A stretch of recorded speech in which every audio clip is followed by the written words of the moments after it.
lot of students learn keep, change, flip when converting a division problem into multiplication when dealing with fractions. So this would be 1/3 times 5 over 2. We keep, we change, we flip. And then from there, you can multiply by just multiplying straight across. So 1 times 5 is 5, and 3 times 2 is 6. I've heard this called a trick. It's not a trick. There's really no tricks in math as an explanation. We're just maybe skipping a step. So let's talk about that step that we are skipping.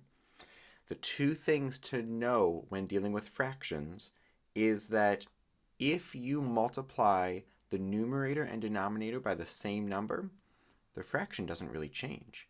So for example, if we take 1/2 and we multiply the top by 3 and the bottom by 3, we get 3 over 6.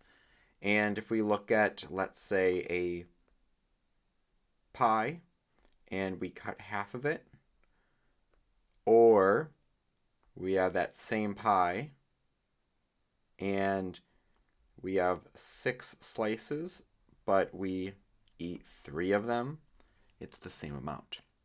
So multiplying the numerator and denominator by the same number gives us the same fraction. And the other thing is if we take any number, let's take 1/2 again, and we multiply it by its reciprocal, which is where we flip the numerator and denominator, we always end up with 1. No matter what the fraction is, what the number is, if you multiply it by its reciprocal, you will get 1. Now that we know that, here's where this all comes together. So let's take this original problem, 1 over 3 divided by 2 over 5. That's the same thing as saying 1 over 3 divided by 2 over 5.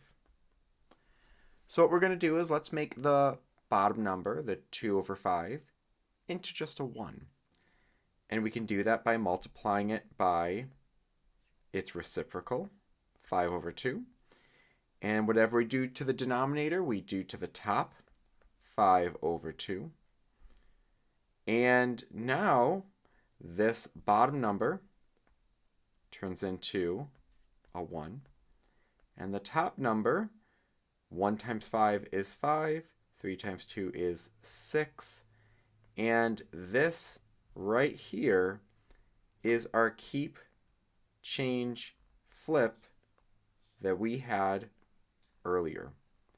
Keep, change, flip is not a trick. We're just skipping the part where we multiply the denominator by its reciprocal.